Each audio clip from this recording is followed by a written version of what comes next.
Assalamualaikum warahmatullahi wabarakatuh. Bismillahirrahmanirrahim.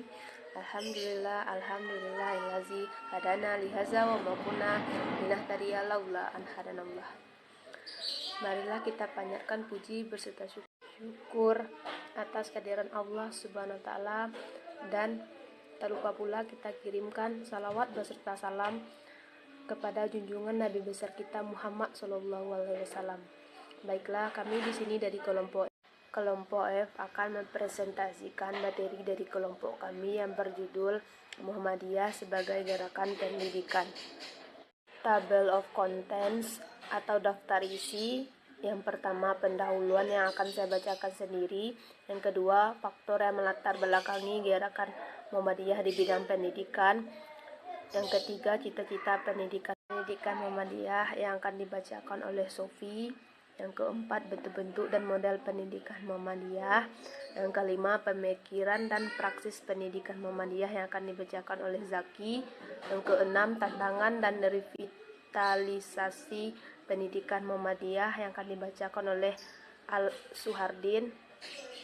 Dan yang ketujuh, kesimpulan. Pendahuluan. Sistem pendidikan semasa dahulu hanya berorientasi pada hafalan teks semata, sehingga tidak merangsang santri untuk berdiskusi. Melihat kenyataan ini, Kiai Haji Ahmad Dahlan beserta para tokoh bertekad untuk memperbarui pendidikan bagi umat Islam.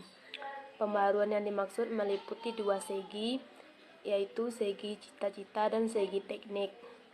Segi cita-cita adalah untuk membentuk manusia muslim yang berakhlak karimah, alim, luas pandangan dan paham terhadap masalah keduniaan, cakep serta bersedia berjuang untuk kemajuan agama Islam. Selanjutnya, faktor yang melatar belakangi gerakan Muhammadiyah di bidang pendidikan. Sistem pendidikan teks semata sehingga tidak merangsang santri untuk berdiskusi. Cabang ilmu agama yang diajarkan sebatas hadis dan mustalah hadis, fikih dan usul fikih, ilmu tauhid, ilmu tasawuf, ilmu bahasa Arab. Ini berlangsung hingga awal abad ke-20. Dalam sekolah Belanda, para murid tidak diperkenalkan pendidikan Islam, sehingga menjadikan cara berpikir dan tingkah laku mereka banyak yang menyimpang dari ajaran Islam. Melihat kenyataan ini, Kiai Haji Ahmad Dahlan beserta para tokoh bertekad untuk memperbarui pendidikan umat Islam. Pembaruannya yaitu seperti yang telah saya bacakan di pendahuluan tadi, yaitu terdapat dua segi cita-cita dan segi teknik. Segi cita-cita untuk membentuk manusia muslim berakhlak karimah dan paham terhadap masalah keduniaan serta bersedia berjuang untuk kemajuan agama Islam. Sedangkan segi teknik adalah lebih banyak berhubungan dengan cara-cara penyelenggaraan pendidikan modern. Kini pendidikan Muhammadiyah telah berkembang pesat dengan segala kesuksesannya, tetapi masalah dan tantangan pun tidak kalah berat. Pendidikan Muhammadiyah merupakan bagian integrasi dengan gerakan Muhammadiyah dan telah berusia sepanjang umur Muhammadiyah. Baik, di sini saya akan menjelaskan tentang cita-cita pendidikan Muhammadiyah. Muhammadiyah adalah gerakan Islam dan dakwah amar ma'ruf nahi mungkar berakidah Islam dan bersumber pada Al-Quran dan Sunnah. Bercita-cita dan bekerja untuk terwujudnya masyarakat utama, adil dan makmur yang diridhoi Allah Subhanahu wa taala. Untuk melaksanakan visi dan misi manusia sebagai hamba dan khalifah Allah di muka bumi. Selanjutnya, bentuk-bentuk dan model pendidikan Muhammadiyah. Yang pertama, tipe Muhammadiyah Yogyakarta, yaitu pondok pesantren. Yang kedua, tipe madrasah Depak, yaitu ibtidaiyah, tsanawiyah, dan aliyah. Yang ketiga, tipe sekolah Diknas, yaitu TK, SD, SMP, SMA, SMK, dan Politeknik Akademi. Yang keempat, yang terakhir yaitu madrasah diniyah dan lain-lain. Baik, saya akan melanjutkan pemikiran dan praksis pendidikan Muhammadiyah. Hampir seluruh pemikiran Kiai Haji Ahmad Dahlan berangkat dari keprihatinan terhadap situasi dan kondisi global umat Islam.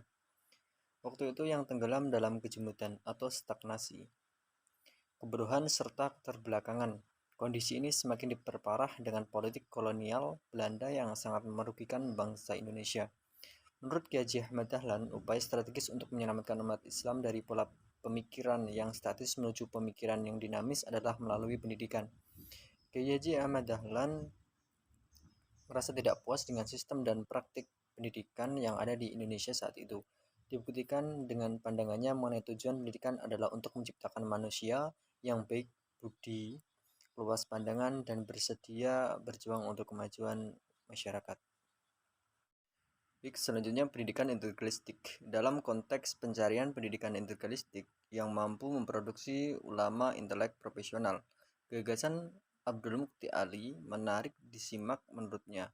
Sistem pendidikan dan pengajaran agama Islam di Indonesia ini yang paling baik adalah sistem pendidikan yang mengikuti sistem pondok pesantren, karena di dalamnya diresapi dengan suasana keagamaan. Sedangkan sistem pengajaran mengikuti sistem madrasah atau sekolah. Jelasnya madrasah atau sekolah dalam pondok pesantren adalah bentuk sistem pengajaran dan pendidikan agama Islam yang terbaik. Dalam semangat yang sama, belakangan ini sekolah-sekolah Islam tengah berpacu menuju peningkatan mutu pendidikan. Salah satu model pendidikan terbaru adalah full day school, sekolah sampai sore hari, tidak terkecuali di lingkungan Muhammadiyah. Baik, tantangan dan revitalisasi pendidikan Muhammadiyah. Masalah kualitas pendidikan. Pertama, terlambatnya pertumbuhan kualitas dibandingkan dengan penambahan jumlah yang spektakuler sehingga dalam beberapa hal kalah bersaing dengan pihak lain. Kedua, tidak meratanya pengembangan mutu lembaga pendidikan. Permasalahan profesionalisme guru. Pekerjaan guru tidak bisa dijadikan sekedar sebagai usaha sambilan atau pekerjaan sebagai usaha objekan.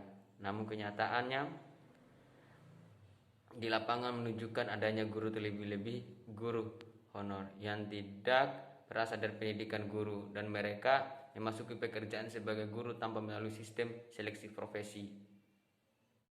Masalah kebudayaan akulturasi. Dengan adanya akulturasi tersebut, maka akan mudah masuk pengaruh negatif bagi kebudayaan, moral, dan anak-anak.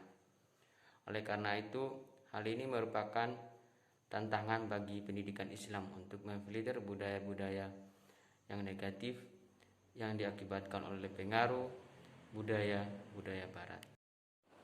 Masalah strategi pembelajaran. Dewasa ini terdapat tuntutan pergeseran paradigma pembelajaran dari model tradisional ke arah model baru. Namun kenyataannya menunjukkan praktik pembelajaran lebih banyak menerapkan strategi pembelajaran tradisional dari pembelajaran baru. Masalah kemajuan ilmu pengetahuan dan teknologi.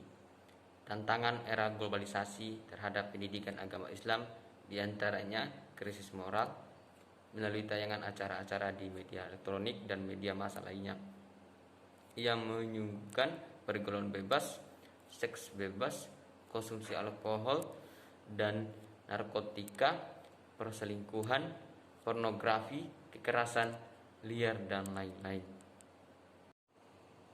Revitalisasi pendidikan Muhammadiyah.